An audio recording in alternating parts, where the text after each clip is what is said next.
தன்னுயிரை விட்டவளே ஆவியாக கோட்டை முன்னே எதிரிகளை கொன்றவளே தன்மானம் அதை கொண்டு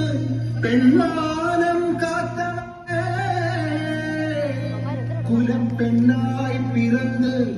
எங்கள் குலதெய்வமானவளே